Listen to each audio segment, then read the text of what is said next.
So I just started recording. Yeah. Perfect. Sveto, John, you want to get us started? Yes. So hello, everyone. My name is Sveto Muhammad Ishoq, and I am the founder and managing director of Chadari project. First of all, I would like to welcome all of you to this final session of the Afghan Women Penpal project, which started officially last year in May 2021 to connect the Afghan diaspora with the Afghan women inside Afghanistan for their personal and professional development. And the program was supposed to last for 3 months until August. But as we know, due to the situation of Afghanistan, due to what happened in Afghanistan, we took a pause because that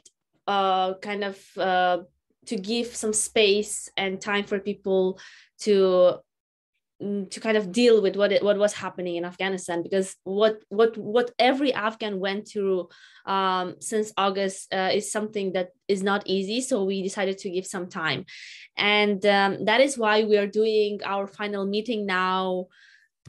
The next year, 2022. Now that a few months have passed and people are more. Even though it's hard, it is difficult, and that is why we decided to do this session now and to have a therapist, someone who knows about therapy, about like how to take care of your mental health, how to take care of yourself, Nahid John, who Yagana John will introduce later.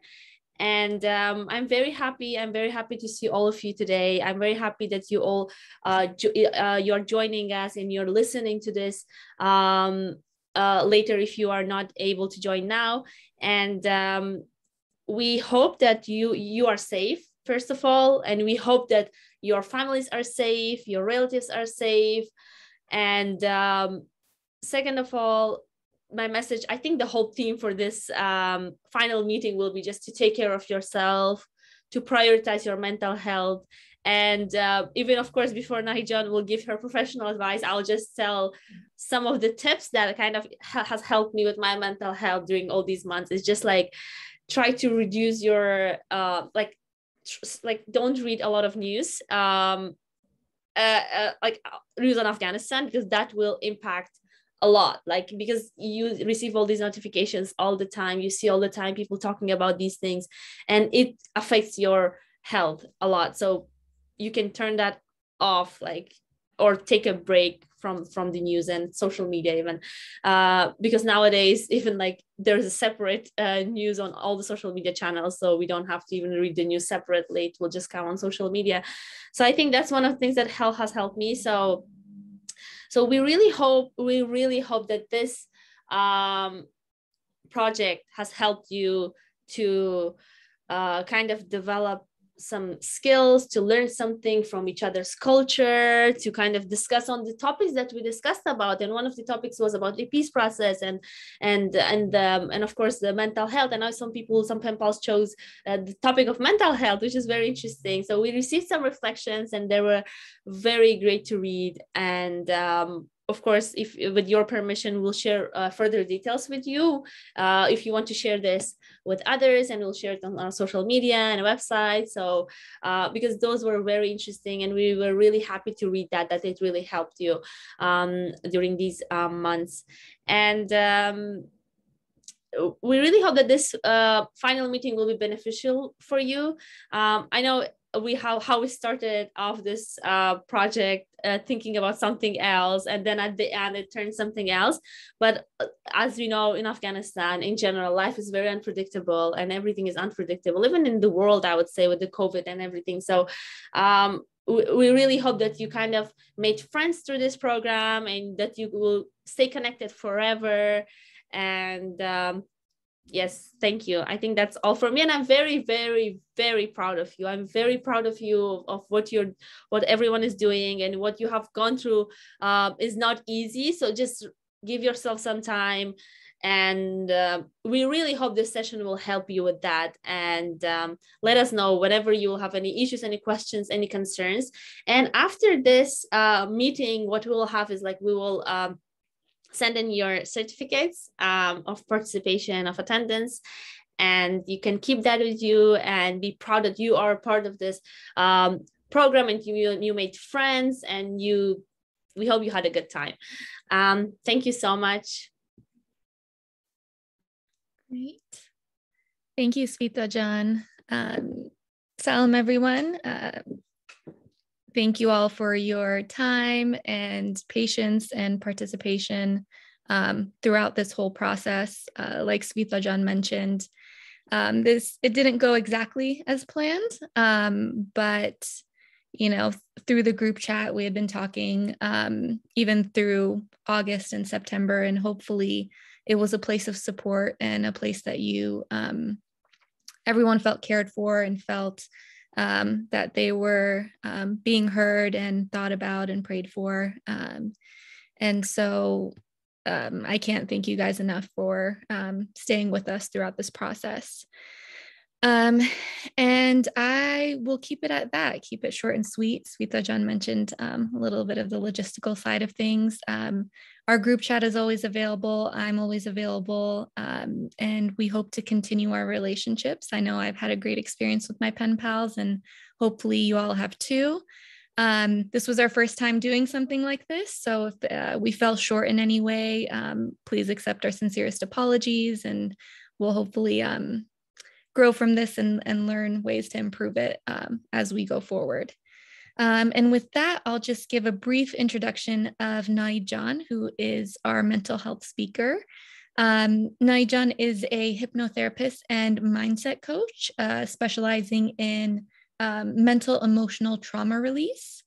And just from speaking with Naijan, she's so passionate about mental health and really dedicated to improving the mental health and mindset within the Afghan community particularly, and has a great organization in the works, which we'll keep all of you in tuned about, and which will be an opportunity for Afghans to be more engaged in mental health. So with that, I'll pass it over to you, Naijan, and you can add anything on that I may have missed. Perfect. First of all, just hello and salam. I'm just so honored to be here with you guys. I'm so proud of the work that Sveto Jan, Yagano Jan, and all the girls are doing in this program. It's so amazing. I have such a passion for just helping the Afghan community and being involved with girls who are inside of Afghanistan. I grew up there and relocated when I was pretty young to the US. So I have a really deep connection to Afghanistan and to just what's happening there. And that's what kind of got me into this route of wanting to be in the mental health field, because unfortunately, what's happening in our country is so unfortunate, and it's a pain that only those who have ties to Afghanistan can truly understand and connect to. So I understood that mental health is something that a lot of people don't have awareness of in Afghanistan, but even Afghans in diaspora outside of Afghanistan, it was taking a toll on our mental health, what was going on. And there's survivor's guilt of like, why are we here, having these opportunities and having the lives that we have? And there are our sisters and brothers back home in Afghanistan who are going through such difficulty. So it's been a lot for all of us. And just to clarify a little bit, I'm more of a mindset coach right now. I recently got certified to become a hypnotherapist, but in this presentation that I put together, please forgive me if it's not perfect. And if I make mistakes, I'm probably going to make a lot of mistakes, but I'm going to try to speak in Farsi and English, whatever kind of comes out. And hopefully that you guys can learn something from this. I'm always reachable by email, by phone, by whatever you guys are comfortable with. And I really do care, and I want to be involved in your lives, and I want to be involved in this project moving forward. And hopefully hopefully you guys get something from this presentation. So we will get started. I'm going to try to share the screen. And I mentioned earlier, I'm really bad with technology, so please forgive me, guys. Here we go. Are you seeing my screen already?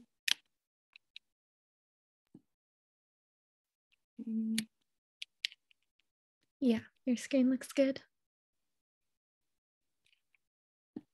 Slideshow, there we go. Okay, so today let's go back to the beginning. We are going to talk about the impact of our mindset on mental health. Okay, perfect. Move this screen a little bit so we can see the video. So if anyone has seen, have you guys seen this video before? If you have, just pretend that you haven't, but I'm gonna ask for you guys to do a little bit of homework here. So I'm gonna play this video and the video is gonna tell you what you need to do, but they're gonna be dribbling a basketball, and what you're gonna do is pay attention to the ones who are wearing white and count how many times they dribble. So I need the ones who are here to participate. So Yagana John and Savita John, Hannah John, and I think Halima John, I think is here also. So I'm gonna play the video. Count how many times the players wearing white pass the basketball.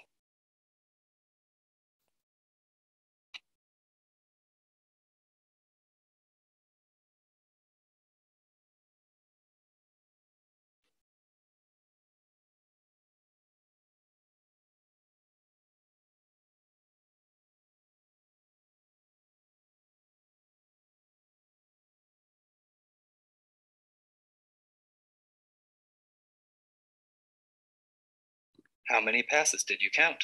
All right, we're gonna pause here. So how many passes did you guys count? Was it 10, 11? I got 13. Okay, perfect. The correct answer is 15 passes. But did you see the gorilla? Did you guys see the gorilla in the video? Oh my God, no, I didn't see it. So the gorilla was there the whole time. So this is a test of kind of how selective our memory can be. So while we're paying attention to one thing, we usually ignore other things that are going on. Please excuse me. So this is a test of selective memory, and I'm going to explain on the next slide kind of what just occurred. Oh, there we go, if I can get to the next slide.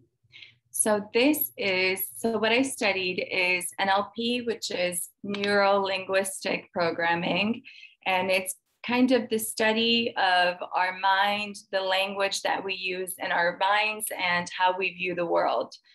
So it's kind of our interaction with the outside world and how the outside world in turn influences us. So it has a lot to do with our mindset, but what you'll notice what you just noticed in the video is that, so at all times, there's an image here. At every moment, we have 2 million bits of information that are coming in through our senses. So this is through what we hear, through what we see, through what we feel. But at any moment, we have 2 million bits of information. So because this is a lot for our mind to process, what happens is we delete, distort, and generalize information. And that is based on whatever we already know and believe in the past. So this is kind of like how our mind filters information that's coming in. So when you were focusing on the white players dribbling to basketball, you completely neglect to see the gorilla that's in the room. And that is because you completely deleted that from your viewpoint. And this is a incredible representation of what we do on our day-to-day lives with all the information that comes to us. So we tend to delete.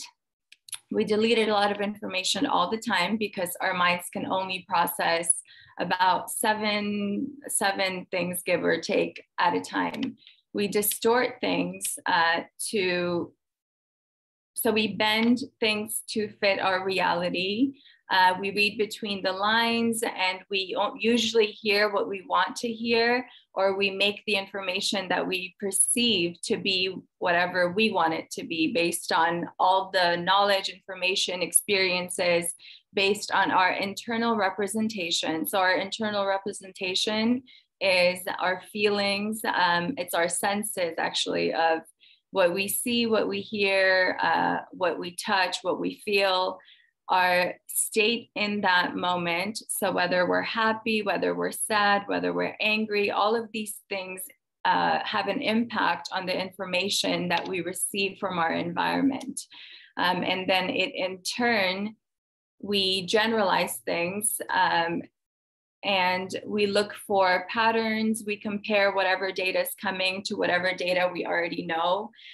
So it just is our experience of the reality as we know it is usually highly distorted and deleted and generalized. So this actually impacts our how we interact with our environment and our behavior. So what we do. And our responses and reactions to things. So this is Dr. Joe Dispenza. I don't know if you guys are familiar with him, but he is incredible. He talks a lot about the connection between the mind and body. And in this video, I'm gonna play I think it's about a 3 or 4 minute video. I know it's very informational, but this is gonna set the building blocks or the foundation for what we're going to talk about through this slide.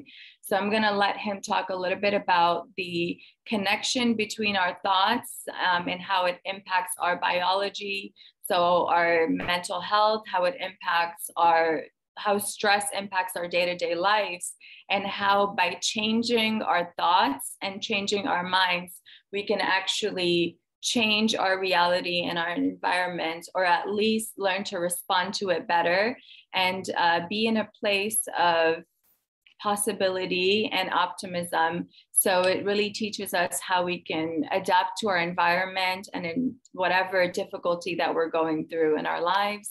So we're just going to play a little bit of this video, and then I'm going to go to the next slide. You remember that past event. We're producing the same chemistry in the brain and body as if the event was happening. Now, the body's so objective, it doesn't know the difference, Alex, between the real life experience that's creating the emotion and the emotion that the person is experiencing by thought alone. So the body's believing it's living in the same past experience 24 hours a day, 7 days a week, 365 days a year. And so now the person can't think greater than how they feel. So they feel sadness, they feel guilt, they feel pain, they feel suffering, they feel hostility. And those emotions tend to drive the same thoughts for them to remember the reason why they feel this way. And so people get caught in these loops of thinking and feeling. So that creates a state of being, right? So thoughts are the language of the brain, and feelings are the language of the body. And how we think and how we feel creates our state of being. So without the person knowing this, by reviewing and remembering the problem, they're taking a thought and a feeling, an image and an emotion, a stimulus and a response, and they're conditioning their body emotionally into the past. Now, the trauma does not only exist in the brain, the trauma now exists in the body too as an emotional memory. So if the person can't think greater than how they feel, and they believe that their thoughts have something to do with their destiny, they're thinking in the past. And if you're thinking in the past, you create more of the same life. So we started noticing that when people are altered, when they're angry, when they're frustrated, when they're stressed, when they're fearful, when they're suffering, when they're in pain, the arousal of those emotions switches on a primitive nervous system that causes the brain and body to go into stress or survival. And when we're in stress and when we're in survival, we're always trying to predict the next moment based on what we've learned in the past. And stress is created from the loss of control, the inability to predict what's going to happen, and the perception that things are going to get worse. So 70% of the time, we're living in a state of stress and living in survival. It's not a time to create. It's not a time to open your heart. It's not a time to be vulnerable. It's not a time to learn. It's time to run, fight, or hide. Yeah, so, and also all the inflammations in the body and all the like diseases, they want to grow that. Exactly. So now we were looking at to see what happens to the brain. Well, when we're in stress and that person's in trauma and they're trying to control everything in their life, they're shifting their attention from one person to another problem, to another thing, to another place, to another object. And every one of those elements has a neurological network in the brain. So the arousal of the stress hormones causes the brain to fire very incoherently. Now, when our brains are incoherent, we're incoherent. When our brains aren't working right, we're not working right. So the obsession of the stress hormones causes us to narrow our focus on whatever the cause is. So when we're in stress, we obsess, we loop, we overthink, we narrow our focus on something. So we thought, my goodness, there's some research out there that shows that if you teach people to broaden their focus, to begin to, instead of focusing on everything material and physical that's causing the stress, everything that's known, broaden their focus and put their attention on space, on nothing. And the act of doing that causes the brain to begin to synchronize, to begin to unify, to become more coherent. And what syncs in the brain links in the brain. So the person's brain starts functioning normally and starts to improve without any medications, without any therapies, just a simple act. And the more they do it, the more order that's created in their brain, the more they can focus their attention and move into a more creative state. What do I want? How successful do I want to be? How healthy do I want to be? How much love do I want in my life? You can ask the bigger questions. By the same means, when the person is gripped by those hormones of stress and they're not running from that predator, they're not fighting, and they're not freezing and hiding, but the chemicals are running, their heart is beating because it's in an aroused state, but it's beating against the closed system, and the heart starts beating incoherently. When that happens, energy leaves the heart, and we stop trusting, we stop believing in ourselves. So we teach people how to create brain and heart coherence. And what we've discovered just in the last couple of years is that when this heart starts beating orderly, and it's a skill, just like anything else you do, like dancing the salsa, like when you understand all that information and now you're in the application of it, once you start to experience it and you get the feeling of what it feels like to be in the state, it turns out that when the heart is coherent, it starts informing the brain. You'll see it, the brain starting to change because the heart is telling the brain, it's time to create.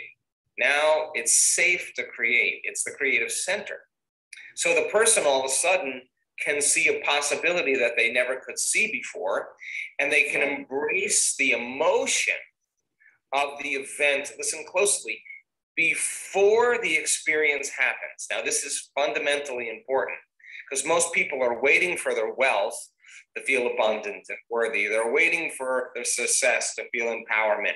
They're waiting for their new relationship to feel love. They're waiting for their healing to feel gratitude. That's cause and effect. That's waiting for something outside to change, to take away this feeling of emptiness or lack or pain or guilt or whatever. We found out that when a person can actually embrace the emotion before the event, they can begin to condition their brain and body into a future experience, and the brain and body don't know the difference. So all of a sudden, the person who was traumatized and had their experience, now all of a sudden, they're teaching their body emotionally how to live in a new environment, and the body doesn't know the difference between the real life experience and the one that they're fabricating. So in a sense, thereby creating brain and heart coherence, the stronger the emotion they feel for their new vision of the future, the more they're going to pay attention to the picture in their mind, and they're literally remembering their future. And now there's biological changes in gene expression, in neurological circuitry, in brain coherence, in immune regulation, in digestive balance, in microbiomes, and all the things we measure show the body's now out of survival. It's time for growth. All right. So I know he said a lot of words and a lot of things, but hopefully some of that was understandable. But the main point in what he was trying to say or talk about was the connection between the mind, body, and heart, and how it all kind of impacts one another. So how we think and how we feel creates our state of being. It impacts our overall quality of life. And usually when we are in fear and when we're living in stress, we usually predict that the next moment things will only get worse and nothing's going to change. And we're in this fight or flight mode.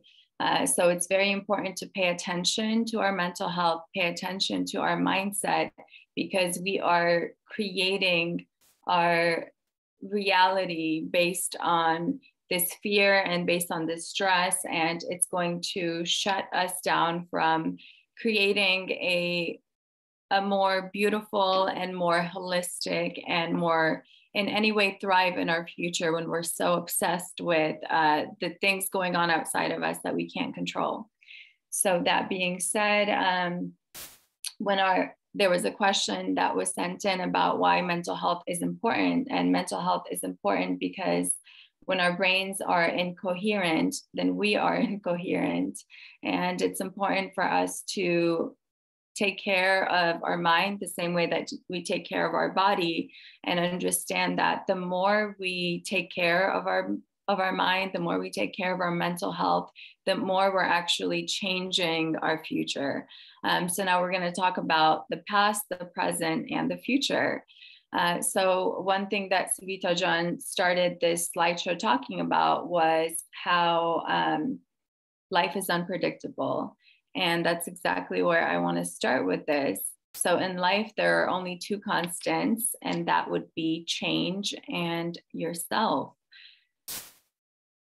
There's that which happens in your environment that impacts you, and then that which you do to impact your environment. So a lot of people focus on the impact the environment has on them. So when we talk about the environment, we're talking about circumstances that are outside of our control. So in this situation, we're talking about Afghanistan, we're talking about the Taliban, we're talking about the injustice, we're talking about the uncertainty, the hopelessness, all of these difficult situations that our country has been put on that unfortunately is completely outside of our control. That's something that we really can't change. But what we do have a choice in how we are impacting our environment and our life. So when it comes to the past, it's important to develop a mindset where you think of your past, or you think of past events as a teacher. So anything that happens, any difficulty, any uncertainty that comes or arises in your life, you just have to think about it as a teacher, as a lesson, as something that's here to teach you. So your past is your teacher, your previous response or lessons drive your present actions, and it can shape your future. So it's important to not think so much about things that are outside of our control. It's important to not get too caught up in the story. It's important to not worry so much about the past. And when we're talking about the past, we're not talking about years ago. We're talking about even moments ago. We're talking about even a year ago, even a few months ago. it's very, very important for us to be present in our lives. So what does being present mean? It's important to understand that everything that ever happens in the present moment.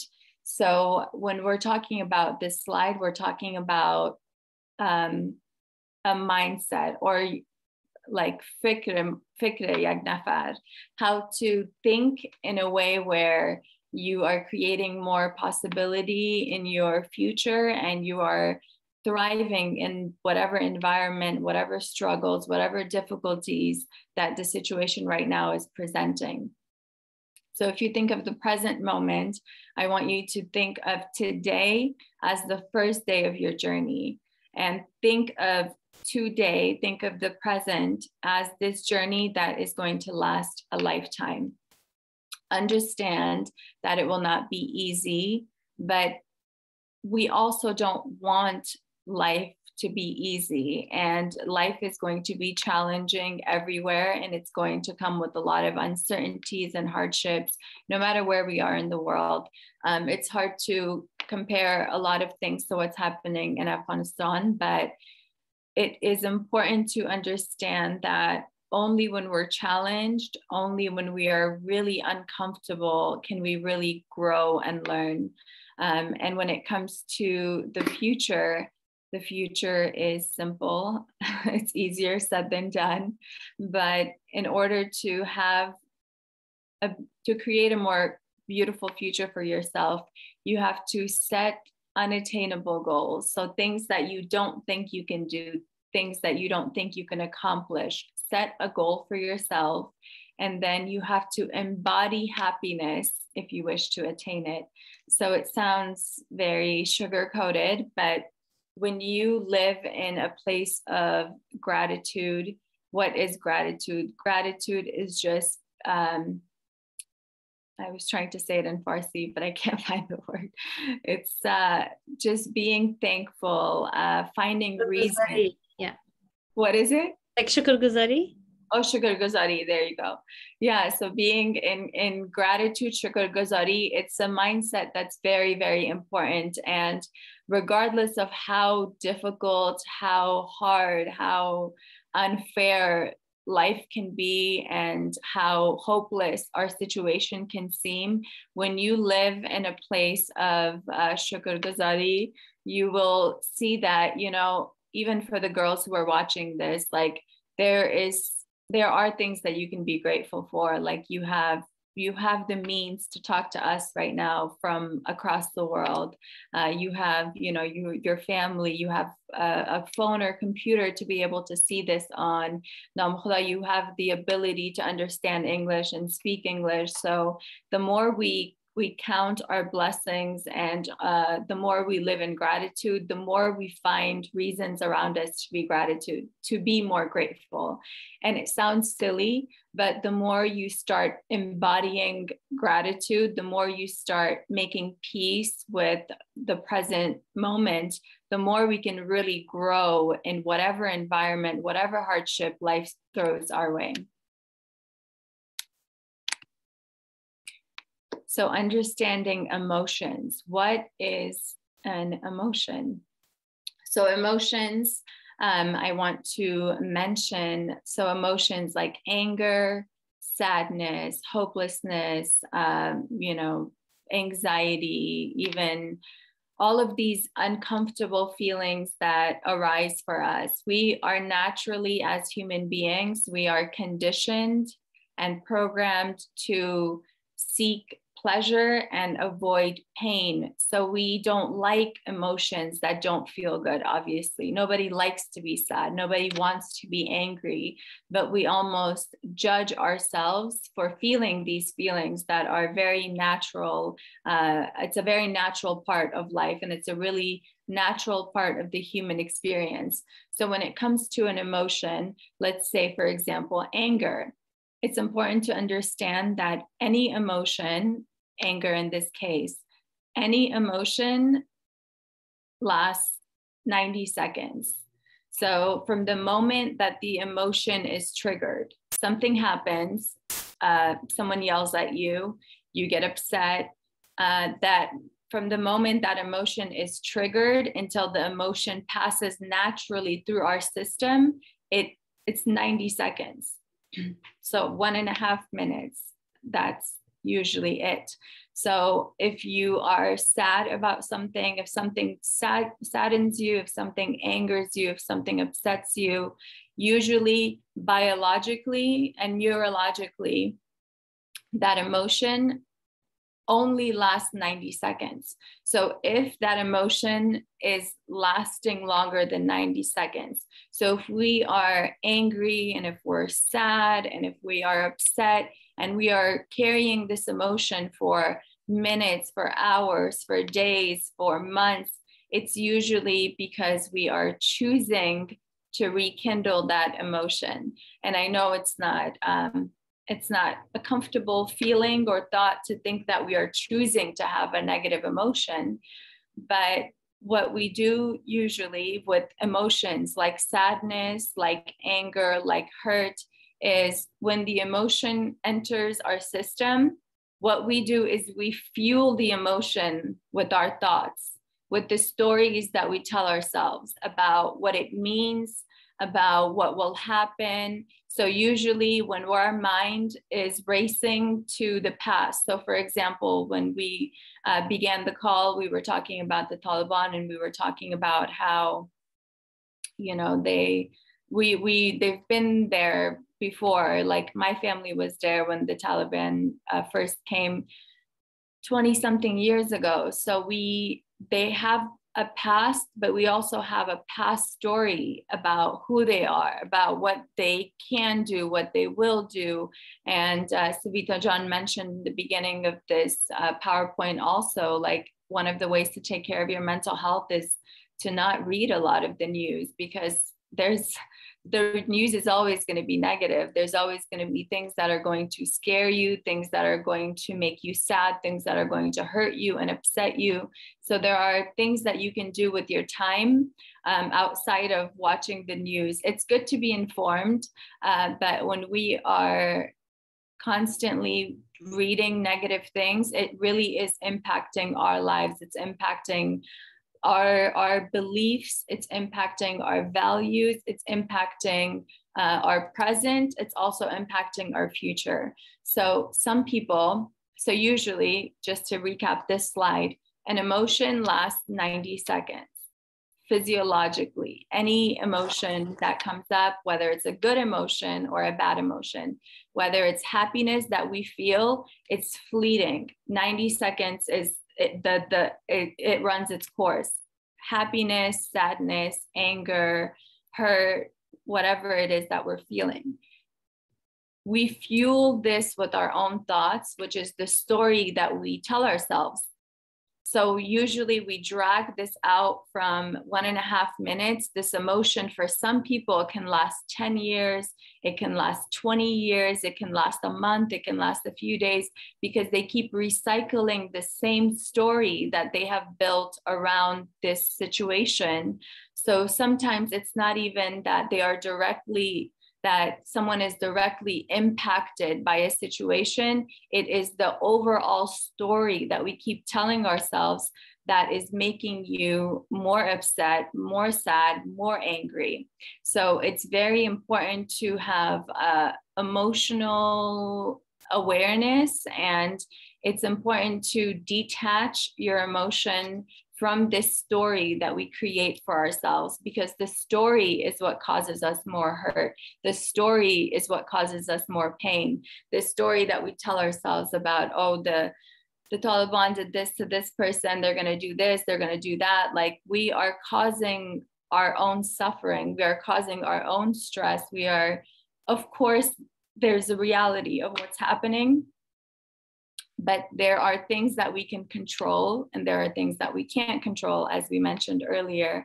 So what we are doing with this PowerPoint is putting ourselves in this position of the things that we can control internally, because unfortunately we can't control the outside world. The only thing we can do is choose our own emotions. So that being said, let's talk about adapting a healthy mindset. So when things happen outside of us, whether any unfair situation, whether it's happening to our country, whether it's happening in our family, whether someone, regardless of what happens, regardless of what difficulty is happening in our lives, instead of asking ourselves, why is this happening to me? Because that puts us in this powerless, hopeless place. We can instead ask ourselves, what am I to learn from this?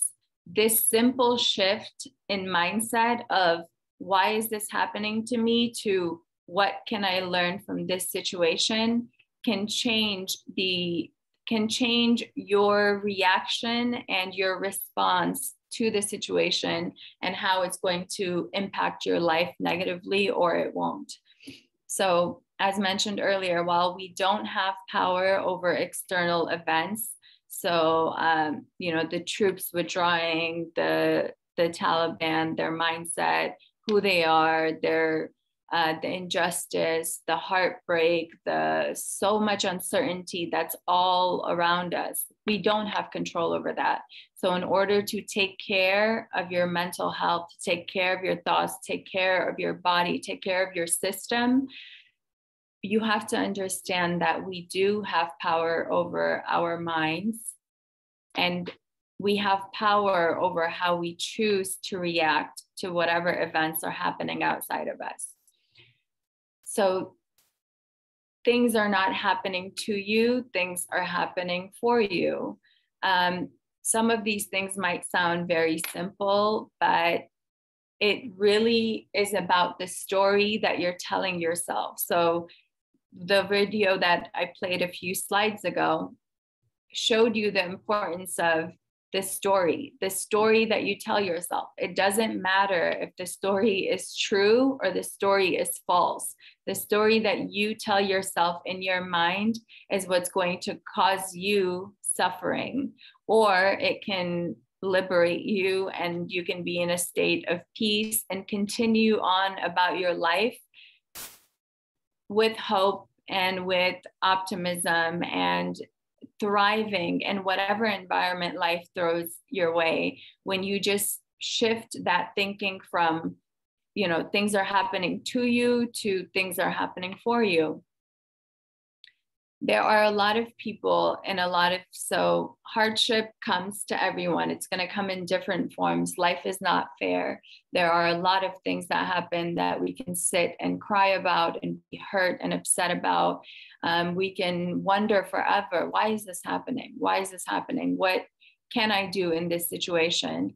But once we open our mindset and open our horizons a little bit, we can see that there are people who are going through the same exact experiences like what's going on in Afghanistan. There are girls who are in this situation who are looking at this from a different lens of how can I be empowered by this? Like, what choices can I make for my community? What choices can I make for myself?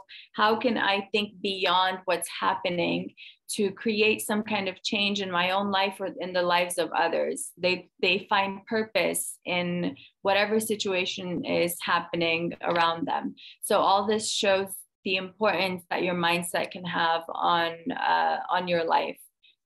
So it's not the outside event that usually causes stress or mental suffering. So when I say this, it's a very complex idea that obviously we're oversimplifying in this slide, and it's not at all as easy as I'm making it seem. But it's one of those things that the more you practice it, the more it gets easier, and the more you can just protect your own self from outside harm. So when I say that it's not the events that are causing you stress or mental suffering, it's your resistance to the uncertainty of the situation or the uncertainty of the future.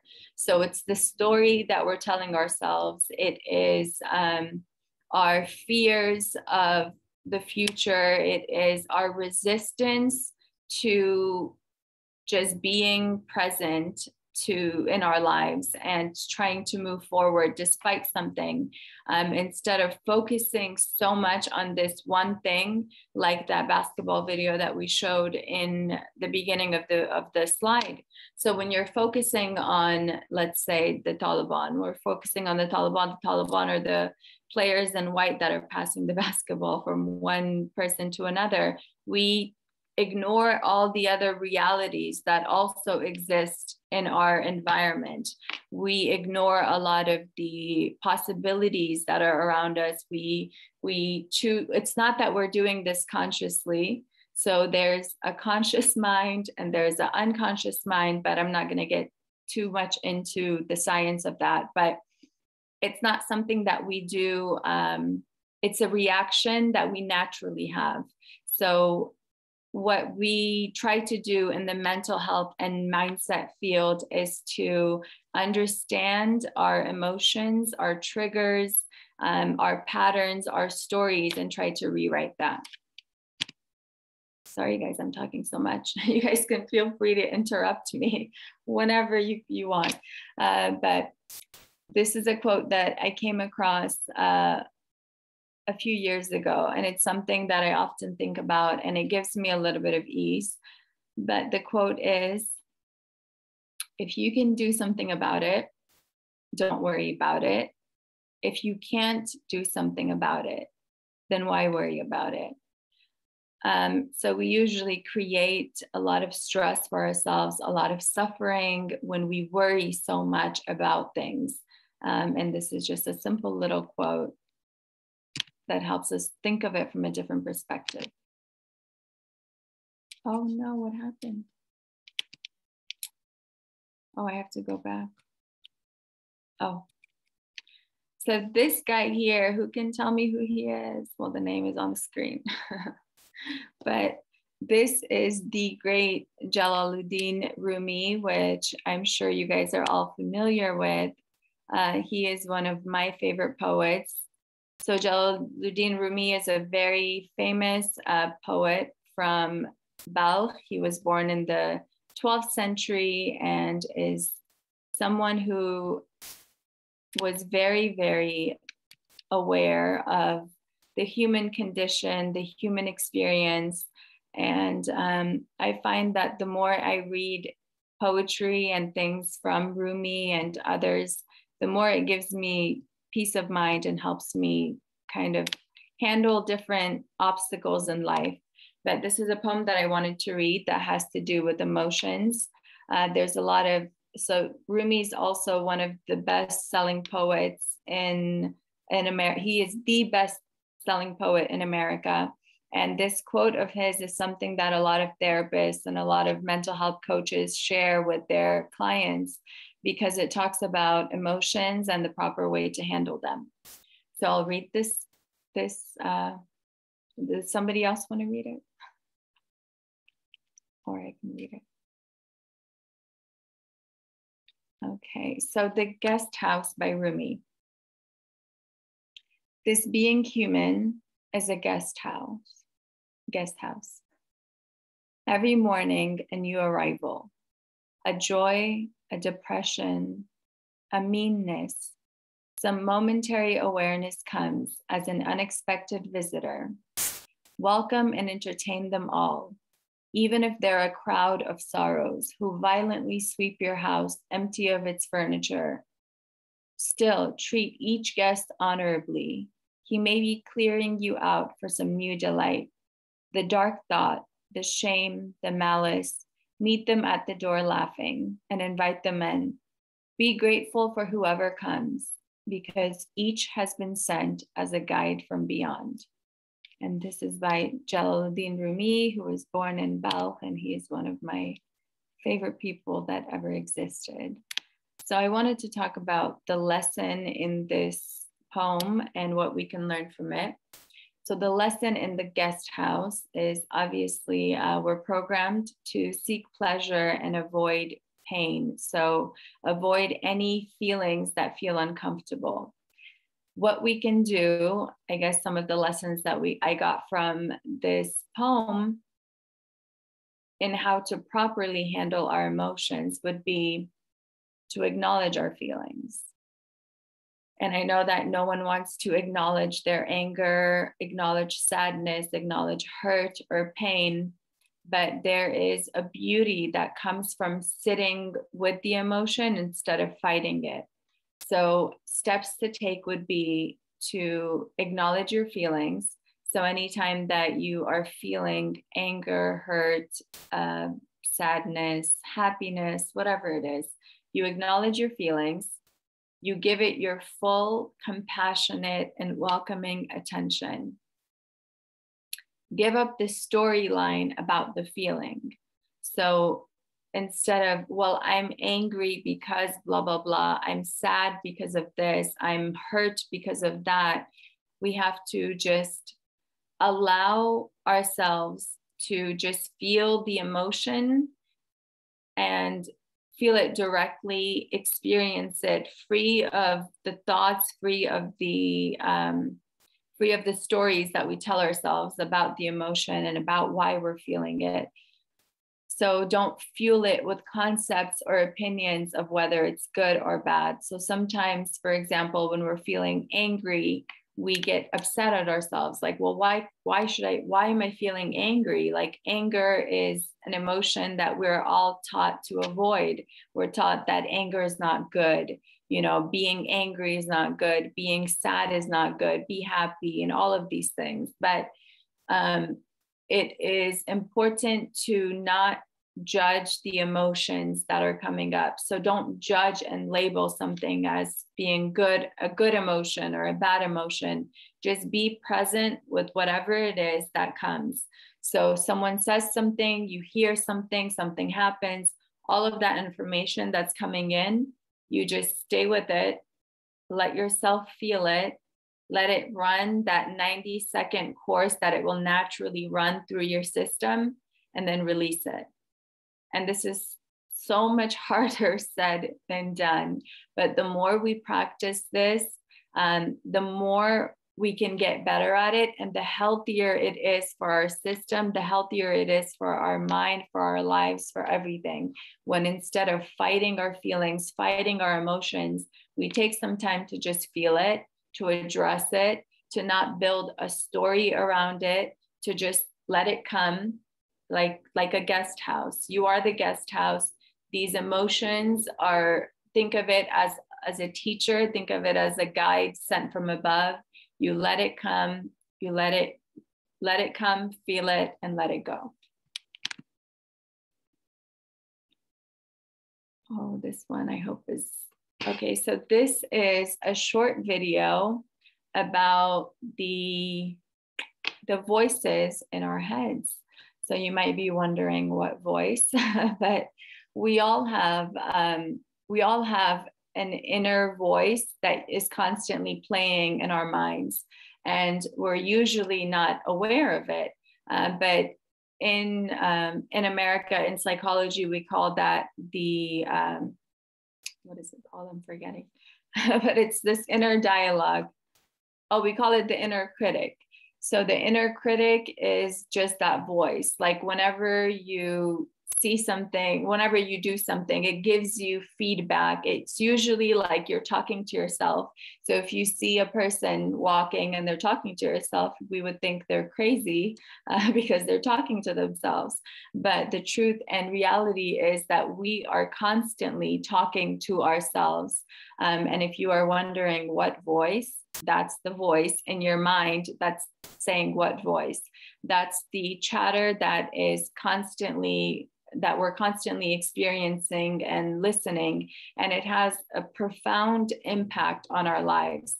So this video is going to kind of very briefly, I think it's about a minute long, but it talks about that voice, that inner critic, where it comes from, and then I'm going to give us some tools on how we can help ourselves when we're feeling this way.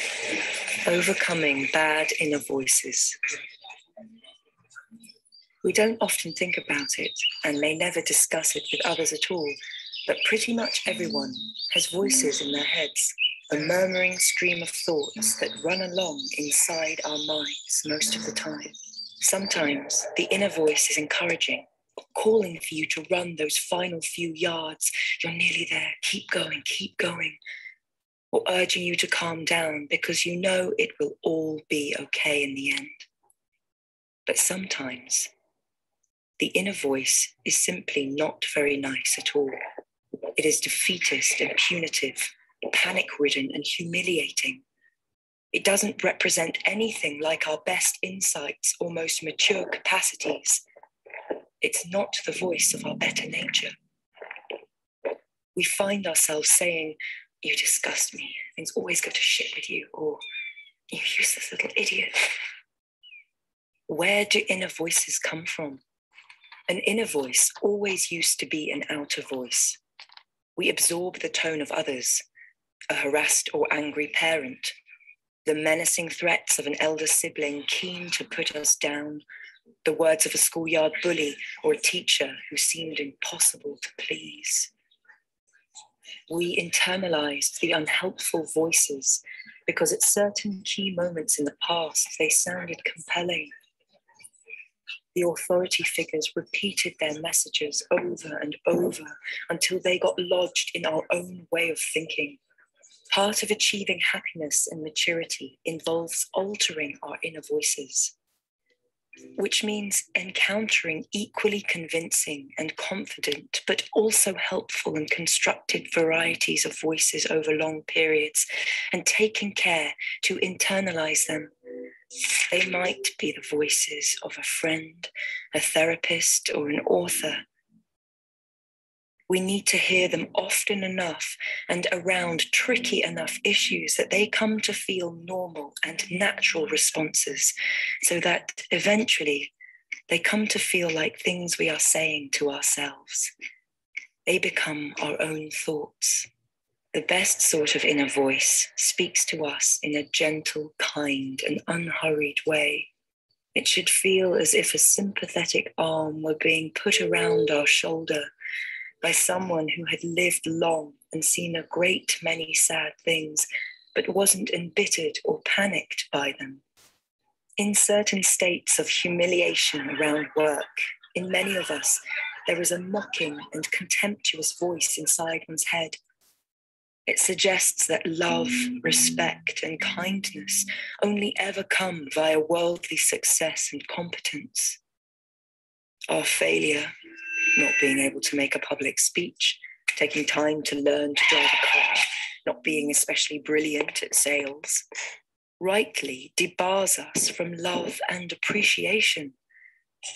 We need to incorporate a voice that separates out achievement from love, that reminds us that we may be worthy of affection even if we fail, and that being a winner is only one part and not necessarily the most important part of one's identity.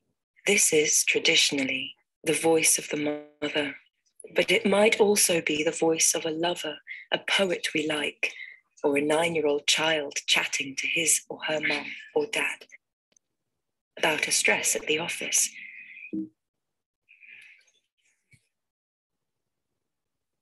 All right, so that slide was about that inner voice. So it talks a little bit about the outer voice, usually that we hear when we're younger. I know as Afghans, we tend to kind of, we have a lot of grace and a lot of compassion for our family members, and no one wants to, it's considered, disrespectful to hold our elders accountable for the way they speak to us. And we just have a lot of empathy saying, well, this is our family, these are our parents, things are the way that they are. And we are just very kind and very gentle and very respectful with our elders. But usually the inner critical voice that we have in our minds, it is an outer voice that was a parent, usually either your mom or dad, that when we are children, we don't have our own sense of, we don't listen to our own intuition. We don't have a sense of who we are. So we internalize that voice of that authority or that parent figure, whether whoever played the most significant role in our lives. We internalize that voice, and then this voice stays with us and follows us around our whole lives. So to be completely vulnerable with you guys, I love my parents to death. They're amazing. But my mom, she is very loud and she expects perfection, as all Afghan moms do. Everything needs to be perfect. There was a lot of criticism when I was growing up of like,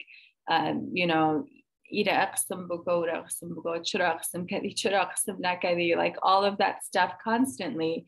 But I always, now that I study mental health and I'm a therapist, I understand that although she didn't mean any harm, everyone is doing the best that they can. Our parents are doing the best that they can. But the tools and the knowledge that we have about mental health now, our parents didn't have. But that being said, when I got older, I learned that my inner voice is the voice of my mother. And it is honestly, as it's very critical and it's very like, things need to be done now. Why did you do this? Why did you do that? But I learned that voice, I need to change. And we all have to, as we get older, learn to reparent ourselves, learn to be kind to ourselves, learn to be compassionate with ourselves. And some of us grow up in really great environments. Some of us don't. Some of us grow up with, family members that are more temperamental or whatever it may be.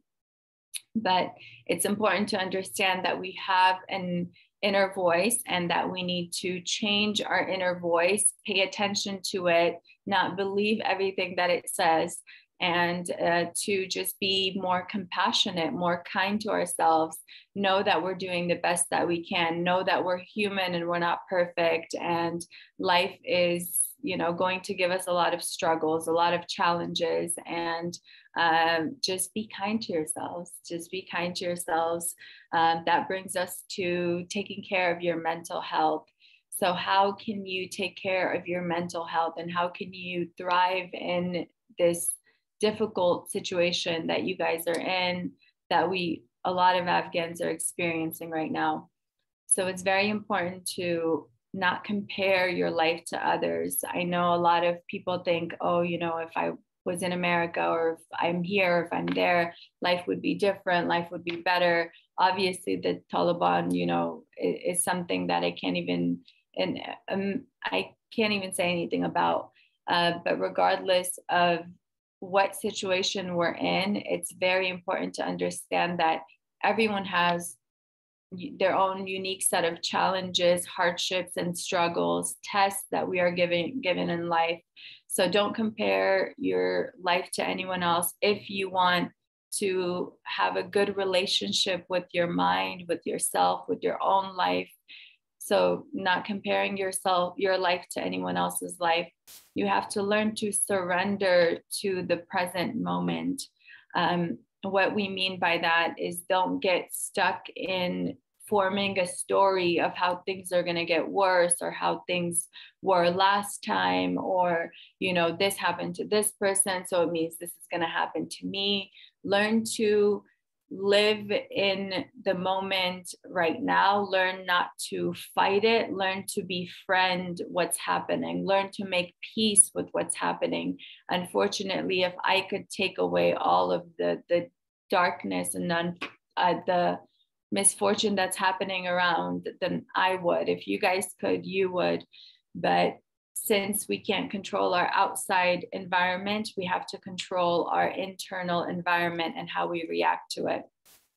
Surrender to the present moment. Meditation. I don't know if meditation is something that is very common in Afghanistan, but meditation is just practicing stillness. My mom was telling me when she was younger in Afghanistan, they she had a seminar or training once with some Americans when she was in Mazar Sharif, and they came and they were trying to teach meditation. And my mom said it was so boring. And she's like, I don't understand what they're doing. Everyone's just taking time to just sit around. Like, it doesn't make sense.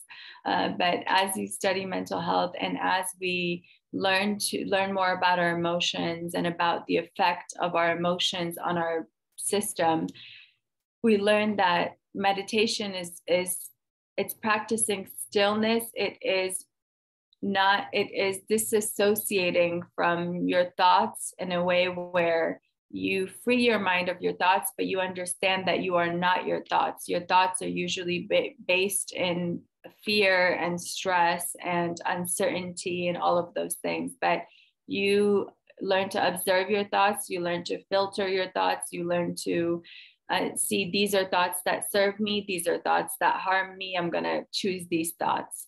But it's something that becomes easier the more that we practice it. Another thing we can do is practicing gratitude, which I talked about earlier.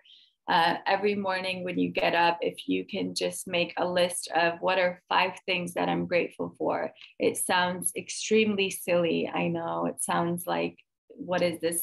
You know, they want us a fade girl, like she's American now. What is she talking about? But the more we incorporate these practices into our lives, the more we become grounded, the more we become peaceful, the more we can adapt to our environment and continue on with our lives and move forward, inshallah.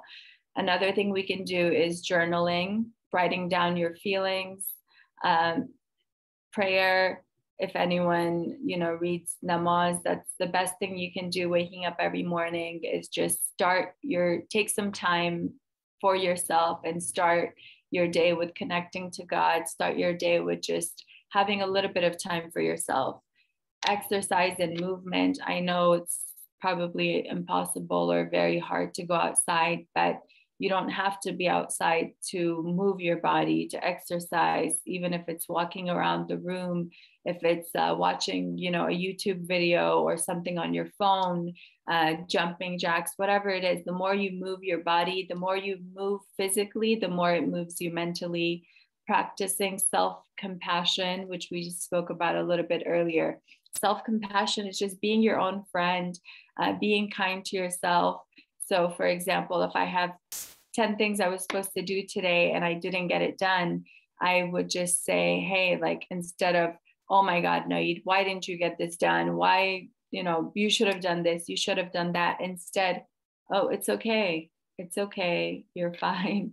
You know, you did the best that you can. You'll get this done tomorrow. But that language that we talk to ourselves with is just extremely important. So we have to pay attention to it. Another thing we can do is just talking to friends, family members, anyone that you're close to that loves and understands you when you're feeling overwhelmed, when you're feeling upset, can really help you. Reading books on the mind and how your mind works, reading books on mindset, on self-development, all of these things, journaling, avoiding social media. Social media, unfortunately, has become a distraction for all of us all over the world. But social media is just a filtered version of everyone's reality. And it goes back to number one, which is comparing ourselves to other people, comparing our lives and our hardships to other people's. So the more that we can avoid social media, honestly, the more peace it can bring. I know sometimes social media is probably the only, you know, fun thing that we have going on. So it's okay if, you know, we do, but just the more that you are able to manage your time on social media or avoid it altogether, the more it is. And then just understanding that everyone has their own set of challenges. We're almost through the end, and then we're going to open up for some questions and answers. But what is resilience? Resilience is your ability to recover from or adjust easily to misfortune or change. Resilience is something that is extremely powerful in helping us navigate any change, difficulty, uncertainty that comes in our lives. So here are 4 ways that we can increase resilience. this whole presentation has been about mindset. So reframing your thoughts, reframing how you think about things is something that can really help. Getting enough sleep when we're frustrated, when we're upset, when we're not having a good day. Finding a substitute for sleep. So if you're stressed and overwhelmed and you can't sleep at night, if at all possible, to take a nap during the day, then that would be a substitute for sleep, or just prayer, meditation, yoga, anything that you can do where you can find some period of stillness and relaxation. It can truly help.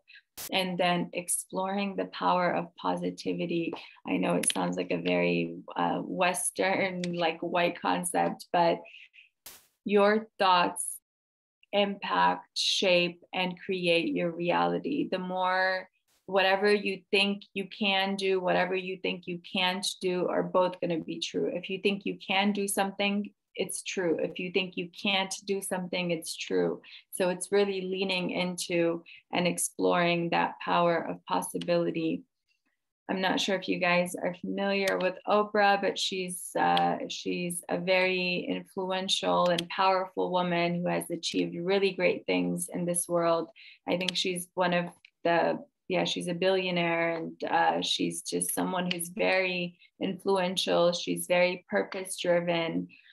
This is a quote from hers that I usually think about when I'm going through a difficult time and I'm overwhelmed thinking about the future. The way through the challenge is to get still and ask yourself, what is the next right move? Then what's the next right move? And then from that space, make the next right move and the next right move. So instead of, usually when we think about a big thing like, oh, I want to become this, I want to do that, we get very overwhelmed because where we are is so far from where we want to be. So this teaches us to just take it one step by another step. Rumi has a quote like, once you walk on the way appears. So, and any time that you are overwhelmed, that you're stressed out, that you feel like you can't get through something difficult, you just ask yourself, what's the next right move? Don't think about 10 years or 10 steps from now. Just what is the next best thing that I can do from where I am? Do that. And then when you're in that space, you ask yourself, what's the next right move? And little by little, you'll see that you're moving way further than you thought you could be. But it helps you not get overwhelmed by your circumstances. We're almost at the end. This one is about the 4 levels of responsibility. So responsibility does not equal blame. Responsibility is this is just about your mindset and your way of thinking. So the 4 levels of responsibility, we all want to be in level 4, because level 4 is when we can change and transform our lives, and we can just be in the best state of mind and have optimal health, optimal results, achieve our goals and dreams and desires. But to quickly run through it, level 1 responsibility, which is what we want to avoid, is a thinking that I'm not responsible for anything. Life is happening to me. I have no or little control over my life. I'm a victim to what's happening to my life and the circumstances around me. And it's this thinking that we don't have a choice, that we are hopeless. Level 2 is I take responsibility, but this is a lot of guilt that we feel. So when a situation happens, it's I take responsibility. In this moment, I accept my responsibility for what has happened. But usually level 2 focuses on the past, and it comes with feeling guilty or feeling wrong or feeling like you're to blame for something. Level 3 is when life and things start to change for you. Level 3 of responsibility is I am responsible. This is where responsibility begins to happen. In this moment, in the present, I look at my life from a level of what can I contribute? How can I be to influence this situation? When you're in level 3 responsibility, it gives you more power and more authority to move through your difficulties and create whatever you want in your life. So 3 is when your life can begin to move forward and change. So you're going from feeling completely hopeless and helpless and feeling like you have no choices to feeling guilty, which is what we don't want at all. 3 is when you are shifting your thinking to think about, maybe I have some authority in my life. Level 4 is what I want for all of us. Level 4 is what I try to practice in my life. And level 4 is I am responsible for everything. When we stand in level 4 responsibility, we understand that this gives me the power to create change and transformation in all domains of my life. I am proactive and always conscious of my involvement in all situations. Life is not about me, but it includes everything that is occurring around me. I have a choice in how I relate to and interact with the people, places, and events around me. So level 4, from a lens of mindset and mental health, is the best place that we can be. It doesn't mean that you can control things outside of you. You can't change what's happening outside, but you understand that you are responsible for your life. No one's going to come and save you. No one is going to change anything for you. That lies completely in your own hands. So the more we can live in level 4 responsibility, the more it gives us power, the more it gives us power to be able to move forward and shift from feeling powerless and hopeless and depressed about things to moving towards, okay, what can I do from here? What's the next best move? What's the next thing that I can do with the circumstances, with the situations in my life? How can I move forward? This is a book that I read a few years ago that I absolutely love and adore. I love seeing everyone's faces. I was trying to see if there's a way I could do that, but it is okay. So this is A Scale of Consciousness by David Hawkins. This is from a book that I've read, and I just wanted to show you guys here. So the worst state that we can be in as human beings when we are completely suffering is being in shame, being in guilt, being in grief, being in fear, being in anger. So a lot of people right now in Afghanistan and even beyond are living in a state of fear. So when we are operating from fear, we are operating at a very low frequency. Fear, the emotion that is associated with fear is anxiety. We get anxiety about everything that's happening, everything that's going to come. And our view of the world is very frightening. It's very sad. It's very scary. So we can see when we are in fear, when we're living in shame, guilt, grief, all of these emotions, we become very contracted as a person. We are just suffering or we're just getting by. So it's important for us to incorporate all of these tools that we're learning about our mental health, about our mindset into our lives. And the more, I'm so sorry if my English is not understandable. I just realized I'm talking so fast and I'm talking in English. So I apologize. But we want to try to get ourselves out of fear. Even anger is better than fear. So if you are angry about a situation, anger is moving you up in the scale than fear. So rather than being fearful, be angry. Anger, but don't be angry. We want to try to go higher and higher in this scale. We want to try to move from anger to courage, to neutrality, to acceptance. Acceptance is, courage is actually when everything in our lives change. That point of, they say everything you've ever wanted is on the other side of fear. So courage is usually that milestone that once we pass courage, everything in life becomes more fulfilling, and life becomes happier, and we tend to feel more at peace with our lives. So this is why mental health is so important, because the more we can get out of these negative emotions, because these negative emotions are really contracting who we are. It's causing us suffering. It's causing us to just get by in life.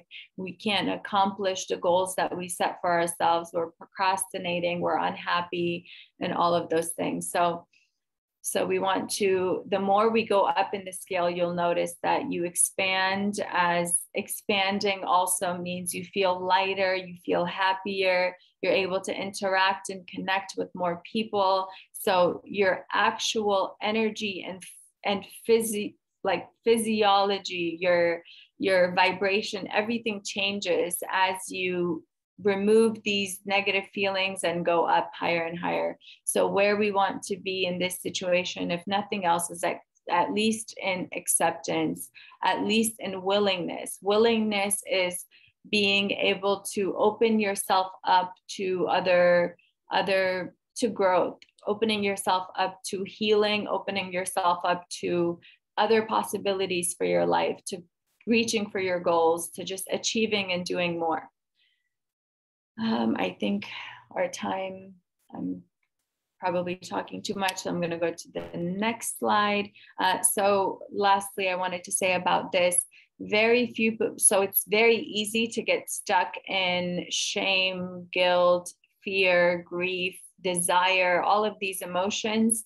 It's very easy to get stuck in, and it's harder for human beings to go up this scale. But the more we go up this scale, the more we see our lives improving. So there are very few people in this world who have reached the level of enlightenment. And those would be people like, Sveto Muhammad, peace be upon him. And there is people like Buddha. You can say there are very few people who reach that level of enlightenment. And when you're in enlightenment, life just is, you're 100% present, and everything just works out for you in life. You're not suffering anymore. You've reached this other level of consciousness. Not to say that everyone can get there, but at least if we can get to acceptance, to love, our idea changes. I know it's so crazy to even think about the concept of forgiveness, but there are a lot of really great exercises and books that we can read on forgiveness. And I'm not saying that right now is the time to, forgive the Taliban or forgive what's happening. But the more that when we are holding on to anger and these negative feelings, we're the ones that are suffering. So it's important to learn to kind of let go a little bit. And this is just for you. It's not for anybody else. The more we learn to view the world as everyone is doing the best that they can with the resources that they have, it's important to understand that when it comes to the Taliban or whoever, like, they really are ignorant. They really don't know any better. They really are illiterate. They really have been brainwashed. They really have been shaped and molded into these people. They haven't had the same lives that you and I have had. So I'm not at all trying to, say that what they're empathize with anything that they are or what they stand for. It's just a way to bring yourself more peace, to know that they really don't know any better. They don't know any better. They are completely uneducated, and they are, it's very sad that they think that that's what our religion and everything is. But this is the last slide. Okay. This is something that I've learned recently that I love so much. So regardless of where we live, we are taught it's important to have things, to have results, to have a title, so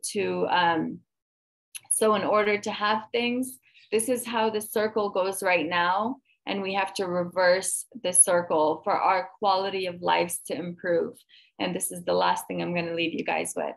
So we are told you have to have things to be happy. You have to, you know, have a degree, you have to be married, you have to have kids, you have to have a job, you have to have money, you have to have this house, you have to have all of these things, and you have to do things to be happy. So the way that it's taught to us is completely wrong. So the right way, and the way where you're going to live a more fulfilled life, is to be, just be. Who am I and what's important to me? So if the goal is to be happy, embody happiness, be peaceful, be compassionate, be loving, be forgiving, be all the things that you think you need to do things to be, or you need to have things to be this person. Just be that person. The more you are the person, so the more you be who you want to be. So be happy, embody happiness, be powerful, be inspirational, be courageous. You don't have to have anything to be that. You don't have to do anything. You just can be that because you are that.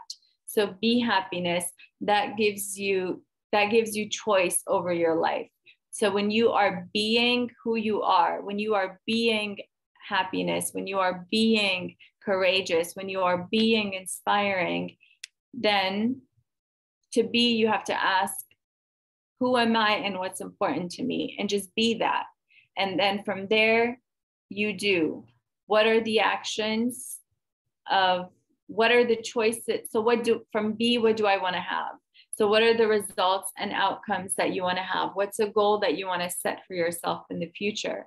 So then you do the actions to get to the have. So first, be the person you want to be. Start embodying those attributes, those feelings, those emotions, everything. And then from there, you think of, what do I want to have in life? Do I want to have, you know, more money, more opportunities? I want to have this career, have this, have that. But don't wait on having anything to be happy. Be happy, set goals for yourself, and then start taking actions every day to try to go one step after another step closer to that goal. I am done and complete. I apologize if it took too long or if it was boring. I'm very sorry. So that was the presentation. Let me see. Do I stop sharing? Okay. Hello, Salam. Are there any questions? What did you guys think? That was such a beautiful, beautiful session. I really enjoyed it. I'm sure everyone else did. Oh, we already have a comment. It was very interesting. Thank you so much. Or like people are saying, thank you. You can read it, yeah. And it was such a beautiful session. I think it's a very much needed topic as well for everyone. Yeah, especially as you mentioned. And I loved how you give the examples of like Taliban, like everything, because it's like we can all relate to that. If anyone has any questions, feel free to ask. You can unmute yourself and just maybe show your face as well. So that would be great. Please, I want to see their beautiful faces. If possible.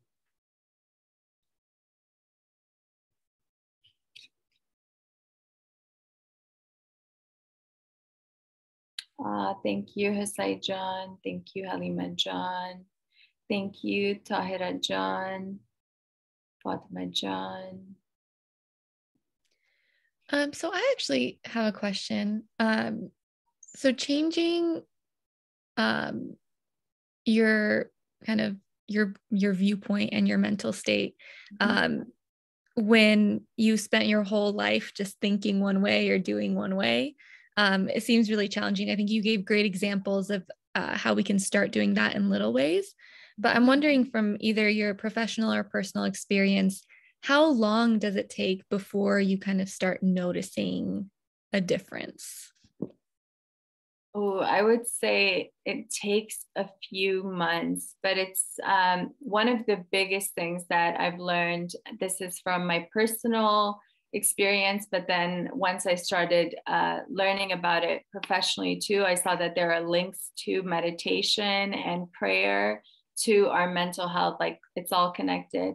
But for a while, with my own life circumstances and things I was going through, I was feeling so much depression and anxiety, and I was so consumed by my thoughts and circumstances that I couldn't think beyond it. I was so hopeless and helpless and very much just dragged down by my own thoughts, by my own feelings and experiences.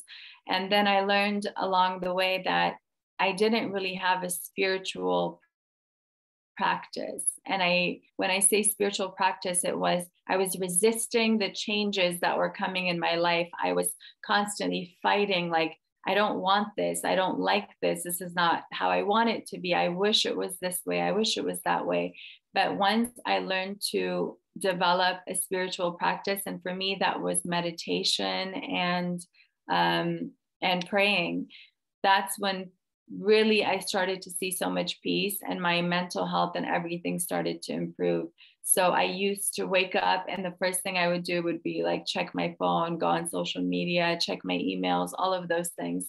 Now when I wake up, I try to, and I have a 4-year-old daughter, I try to wake up. So she wakes up very early, too early. She's up by like 6 a.m. every day, but I try to wake up at 5 a.m. because I understand how important it is for me to have at least 1 hour of stillness and quietness and time for myself. That sets the tone for my entire day and how things are going to go. So I've noticed the difference in my own life when I start my morning with just, even if it's 30 minutes that I get to myself, and I do, this is crazy, but I do a little, like, this is my gratitude journal. Every morning I write down 5 things that I wake up and I write down 5 things that I'm grateful for today. And at first it was so hard for me when things were not going well. I was like, what am I grateful for? Like, my family and all of this. But as I started going and doing this every single day, now I can write pages and pages of things I'm grateful for. Little by little, the more you're grateful for things, the more you start noticing other things in your life that you can be grateful for. And the more you live in just being grateful for things that we have in our lives, shukr, like Khudawat has given us so much. And regardless of what hardships and uncertainties and things that we have, there are people, other places, even in Afghanistan, that have it so much worse. There are people in other parts of the world who are not struggling and suffering the same way, but they're suffering they have other battles, they're suffering in other ways. So in terms of how long it took, this is a practice. So I'll say when it came to prayer and meditation, it took me maybe like 3 or 4 months once I started kind of incorporating it little by little. At first, when I tried to meditate, I was losing my mind. Like, I'm like, this is so boring. What am I doing? This is not going to work. I'm not a person who can meditate. This is not for me. But I learned, the more I started reading about meditation, the more I started learning the power of observing your thoughts and just learning to quiet your thoughts and just being observant of the thoughts that are coming up. And most 90% of the thoughts that we have are not serving us. They are critical, they're mean, they're not nice. So the more you start to meditate or even just sit in stillness and change and observe those thoughts, the more you can just develop a healthier practice. So for me, okay, I'm going to read this. Yeah, so for me, it took a few months and I feel so much more at peace now that I've developed that. So we have a question from Fatma Jan. Thanks. I cannot stop thinking about my daughter's future. I lost everything myself with these changes, but I worry more about my daughter. Oh, Fatma Jan, I'm so sorry. Yeah, I understand. Like when we're mothers, we worry so much more about, we're so selfless. We worry way more about our children and our partners, our family, way more than we do about ourselves. So how to handle a situation like that? I think I hope that you will review this. I'm not sure if you were here from the beginning, but there was some slides just about how harmful it is to worry and stress. And I know that we can't change what's happening, but when you think about what's happening, you're forming a story in your own mind about how things are so much worse. Things will be so much worse than it might be. So we make things so much bigger when we perceive, or when we think from a place of stress. We tend to think of the worst possible scenario. I hope I'm like saying this in a way that's understandable. But we think of the worst case scenario, like God forbid, what is the worst case scenario that can happen to your daughter? And usually that's the reality is not the worst case scenario. The reality is that you just being here right now means that your daughter has so much more tools and at her fingertips. First of all, just you being her mother, you speaking English, you being someone who's educated, you having this access to the internet, you having access to this wonderful group of supportive women, you yourself being someone who seeks knowledge, who's bettering her life, who is in so many ways in this position of you have it a lot better than other people in Afghanistan who, God forbid, are in camps and who are in so many worse situations. I'm not saying that to compare anything, but if we are going to compare anything, we should compare our lives to other people's who have it so much worse. But the fact that you're here, the fact that you are educated, the fact that you speak English, the fact that you write so well, where I would, yeah, it just, your daughter is going to be okay because she has you as a mother. We cannot predict the future. We can't change the circumstances of our lives, but just know that even in America and other countries, so many things are now going, are digital. So schools, books, whatever it is, I know that the situation's not ideal and I know you can't help but worry, but just try to think of it from a different perspective. Try to be grateful, try to take care of your own mental health, and how we take care of ourselves honestly has such a big impact on our children. When your daughter sees that you're stressed, she will naturally get stressed from your stress. When she sees that you're more at peace, it's going to help her find more peace, and it's going to give her like a more stable ground to stand on. So I hope that helps. But I know that this is not like a therapy session. So there's very little that I can do here, but I am trained in mental, emotional trauma release. So with that, we can dive deeper into some of your concerns, what your fears are, and we can have more of a conversation on like how I can help you with that. Hopefully, I'm planning on registering an NGO where I can offer free mental health services to people like yourselves who are in Afghanistan and just going through a lot of stress right now, just so I can help alleviate some of those concerns. But hopefully I'll be in touch with you guys and let you know how that's going, and I can hopefully offer some free therapy and things as we go. But I hope that answers your question for now. That's amazing. It makes me really happy that you want to register an NGO and offer free mental health services. And actually being in this session and kind of hearing the feedback already, I feel like there is a need in Afghanistan for this kind of services, because like there's not a lot of people don't speak about it. It's something like, as you know, like it's not, people don't talk about it unless it's physical. Exactly. It's like a lot. Yeah. Like people don't talk about it. And I feel like there is a need, and I'm really happy that you're doing it. We will support you, and we'll definitely collaborate and work together to reach more people. And I have a question. So For me, I think the most difficult thing is like to start something. For example, you made a list of great things to do, like for your mental health, like journaling or like meditation or prayer or anything. So what do you think for someone who is just like, okay, I want to start something, but I don't know where to start? Maybe what is your suggestion of like starting one thing? Because it's kind of, even that kind of sounds a bit overwhelming, because you're like, oh my God, there's so many things. How to start it, like where to start it, and you kind of get lost. So what would you suggest, like one thing to start, like, and one simple maybe thing?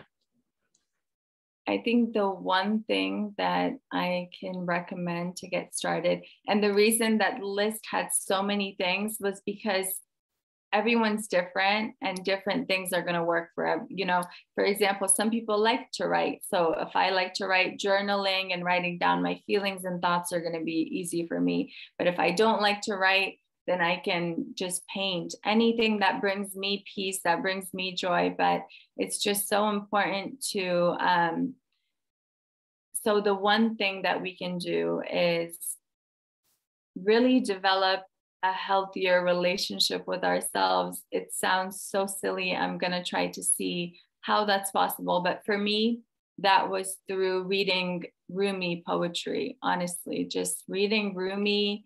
And it helped me think, it helped connect me to my soul. I'm like, do I sound crazy right now? But it really helped to connect me to life is bigger than us. This life is a test. We're all travelers passing through. There's going to be hardships. There's going to be uncertainties, but it's about just knowing yourself, knowing your emotions, knowing your triggers, being kind to yourself, just being compassionate. The one thing, I'm trying to see what's the most important thing. Let me go back to the list so I can see what one of those suggestions were that I can name. Yeah, there was a big list. So the first thing that we can do to take care of ourselves and our mental health would be to just surrender. Learn. For me, I was asked when I was going through just a lot of hardships in my own personal life, and I had a friend ask me, like, what do you surrender to, or who do you surrender to? And I had such a hard time with that. Like, what do you mean by surrender? The more I started just thinking about that word surrender, the more it was like, surrender is this concept where you just let go and let God handle it. You let go of the fighting, the resisting, the inner turmoil that you have with whatever is going on. So that's going to help you be more present in your situation and be less stressed out. Know that God is looking out for you. Things are always going to work out. So the number one and most important thing that you can do is just embrace reality and surrender to it, and know that you are going to be protected, you are going to be guided, and you just need to lean in. And it's so much harder said than done, but the more we practice it, the easier it gets. Yes, so it's basically, as like in Islam, I guess, tawakkal ba khuda, as we say. And here, I'm not sure if you want to speak, Halima Jan, because she is actually doing her master's in Islamic studies, and she has a very, mashallah, like good Islamic knowledge. I would love to hear her thoughts on this. If you want to share something, Halima Jan. Yes, sure. It was lovely hearing from Nahijan. And I love the way she has not forgotten her Islamic values and all that. And the way she spoke so beautifully about the tawakkul concept in Islam. Yeah, it's true. Like, I'm sorry, I'm in the kitchen and I was busy, so I'm a little bit tired. So let me sit down. So yeah, in Islam, it is. This concept is a very important thing to believe in and to practice in our day-to-day, in each of the small things that we do. we tend to overthink about, like we try to do something and then we overthink about that how it will work, and are we able to do it or complete it, or do we have the resources and all of that. But in Islam, the concept is like that: try your best and then do tawakkul and like submit yourself to the will of God, because whatever happens afterwards, that is for sure for your best, even if we don't understand that at that moment. Later on, for sure, we will get to know the benefit of that. And yeah, as far as we do the right thing, not going in the wrong direction.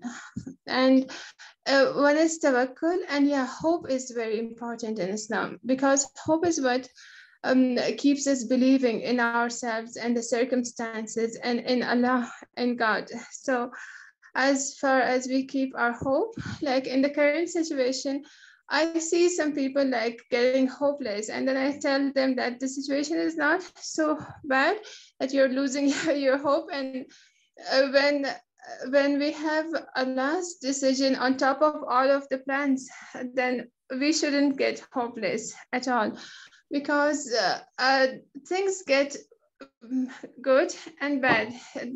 Situations like life is going up and down, and sometimes we see the situation in our favor, but actually it is not in our favor, because in good times, usually we tend to go further away from Allah. It is like the reality. When we are enjoying with friends, when we're partying, if you realize that we usually tend to forget Allah in those circumstances.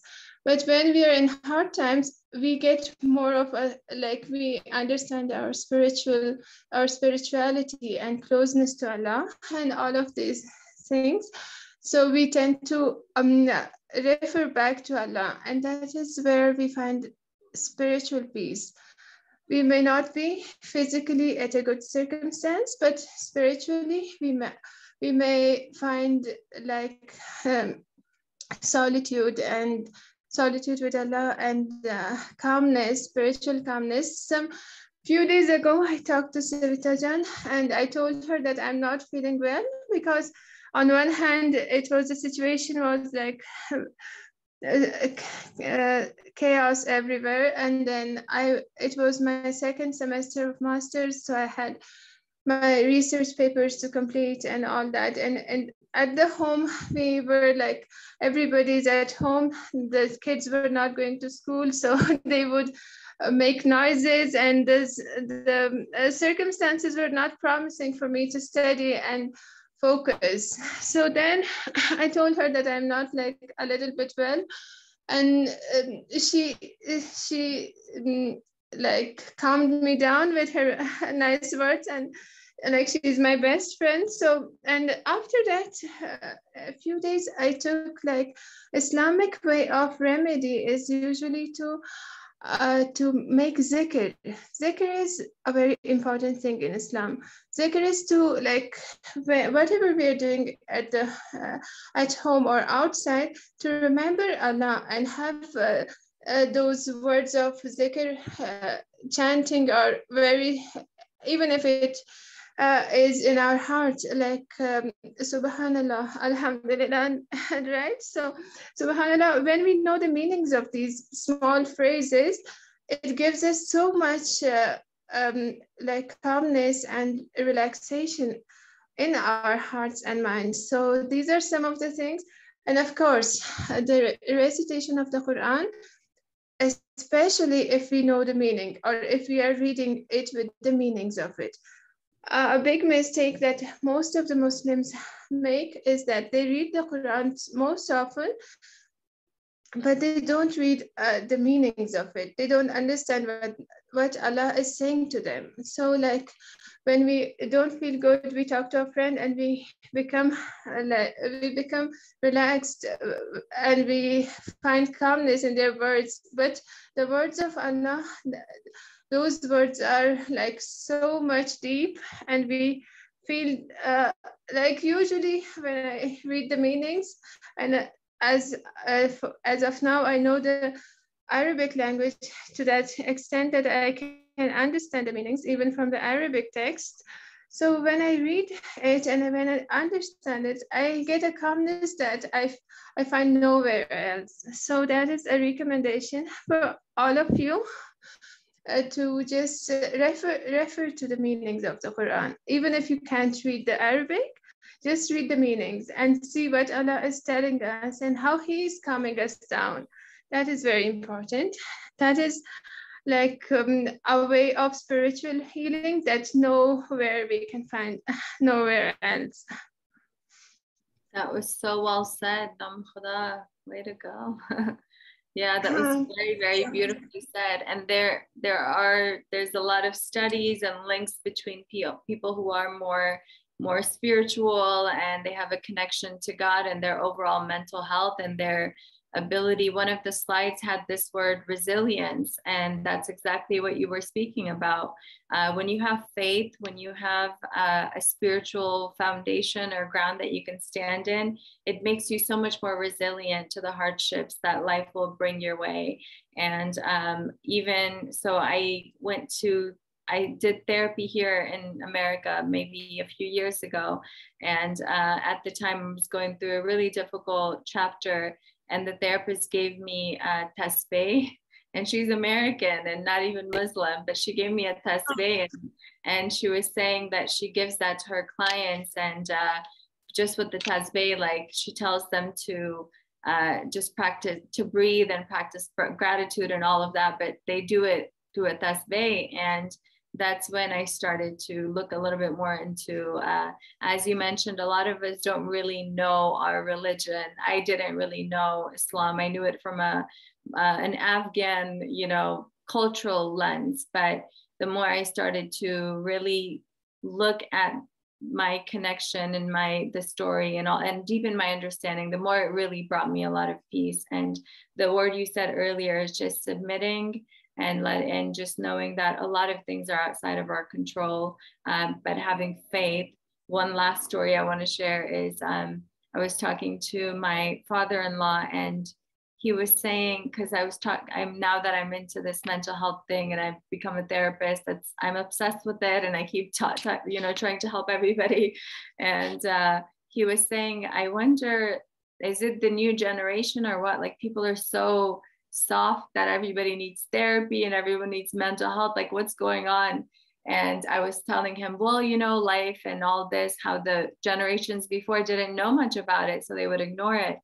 And one thing I said, so what do you do when hardships and all of these things came in your way in life, which I'm sure it did? You've been through a lot. How did you overcome it? Like, because most people, if you're not dealing with it, like, you become very resentful and angry, and you just become it changes you. These negative events change who you are.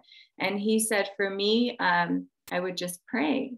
And then I realized, like, oh, there is a direct link between mental, like, therapy and prayer. And for some people, it is a complete substitute. So there are a lot of people who don't need therapy, who don't need mental health services and a lot of things, because they've learned to just surrender in prayer, and they've learned to, like, let things go, because that's what religion teaches you. That's what the Quran is teaching you. Let it go, let things go. You don't have any control over the things that are going to happen in your life. Just do the best that you can, and then just let go. But that was so beautifully said. Thank you so much for sharing that. I learned a lot from that. Thank you so much. Thank you for both of you. And Naijan, like, that's, I think, one thing that I want to add here is that's a beautiful representation of, like, how Afghans in general are, because in Afghanistan, as we know, like, we're suffering for more than 50 years, and everyone is so, like, if you speak to someone who has gone through so much, and they're still grateful, they're still smiling at you, and they're still saying, like, tawakkal ba khuda. And this shows the power of I think spirituality in Afghanistan, like how they are, and like how they are submissive and everything. Because I think if they would not be like that, they would just go crazy, like, because it's so difficult. Yeah, It's so difficult with the challenges exactly. that Afghans are facing on daily basis. I think it is that their faith, their religion, and like that mentality of like let God, it's God's plans, and Let I go think and that let go. helped them a lot. Yeah. Absolutely. Yeah, and there in the Western world, there's a lot of people who don't have a lot of faith, and they don't have a deeper connection with God. So mental health, and there's so much addictions and anger and rage, so much stuff is going on, and because people don't know how to properly, let go of their traumas and concerns and hardships and stuff. So it's so beautiful that hopefully there's a lot more. I didn't know if Afghanistan was very religious, but maybe just because I was there when I was so young. But I'm glad to hear that there are a lot of people who are practicing and really find peace and comfort in that. So that makes me happy.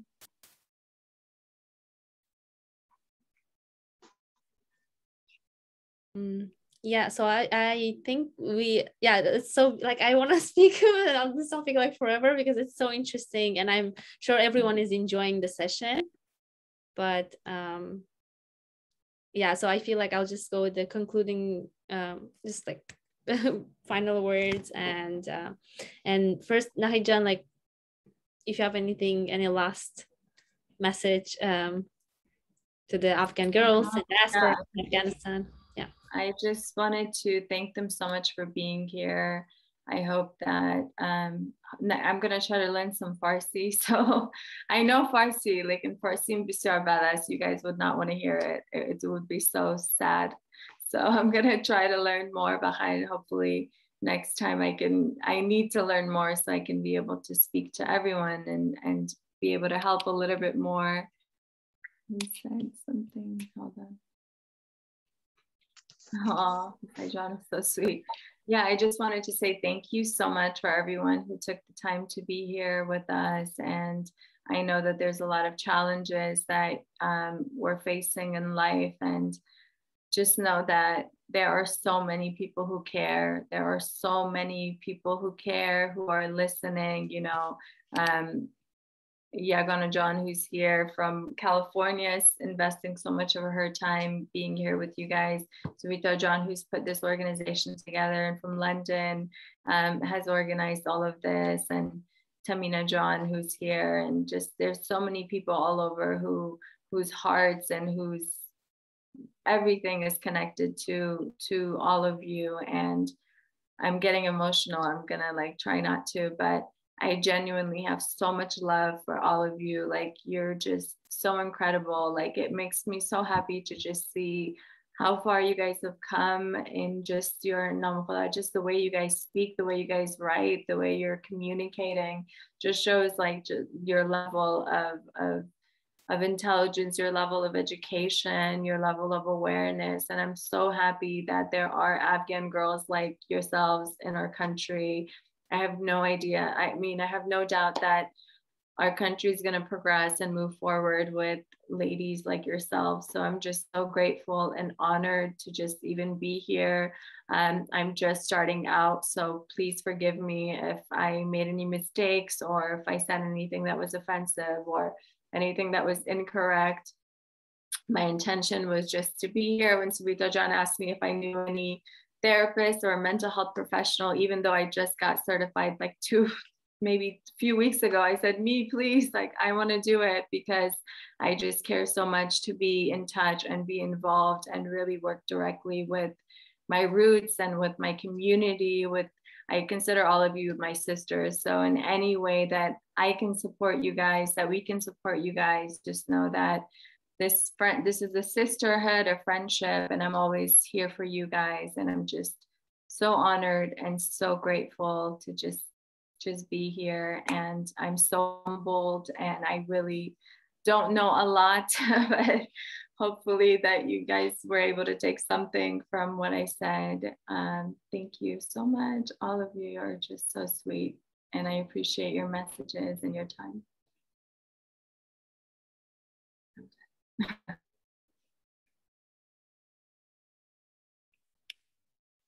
Thank you so much, Nahijan.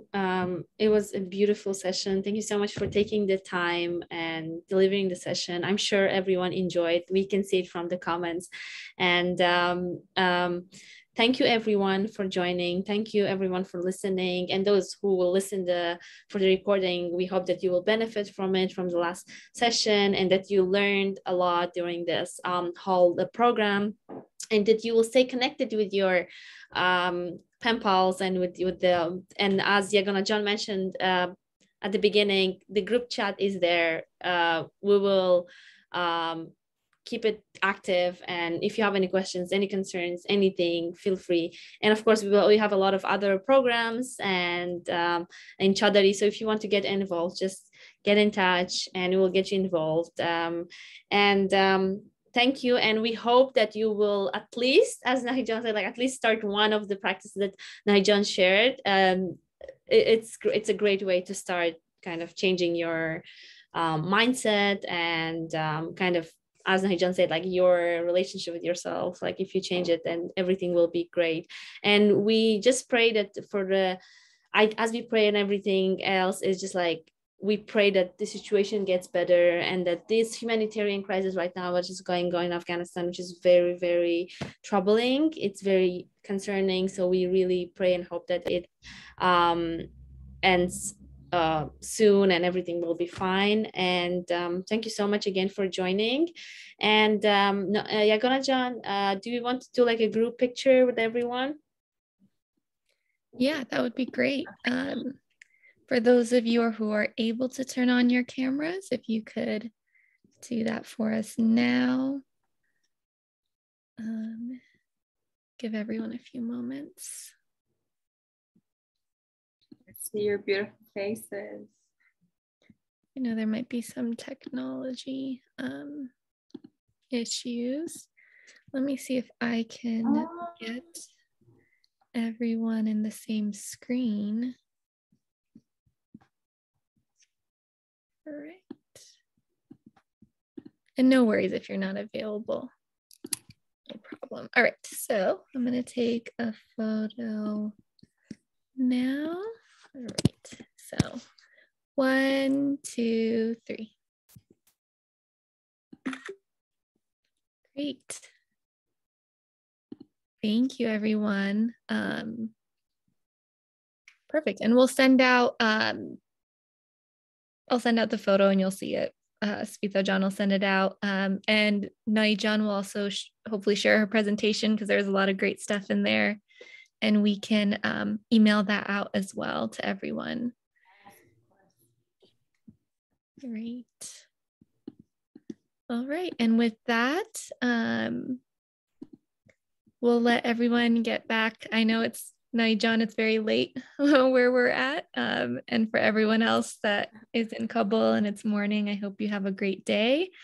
Please do keep in touch either through the group chat or messaging us personally. We love to hear from you all and make sure that you're well and you feel supported. And yeah, with that, have a great day and night. One more thing I was about to forget is that you will, as I mentioned before, like you'll receive your certificates, but there's a small kind of requirement for that. In order to receive that, you have to do like a half a page reflection, as was mentioned already in the email and in the group chat. So please, we received a lot, but then we have a few more to come. So if you haven't done that, just do it. And it's only for those people who were part of the program. I know some of the participants were not officially a part of the program, so you don't have to do it, don't worry. Yeah, thank you. Thank you, guys. Thanks, everyone. Have a great day. Bye. Bye.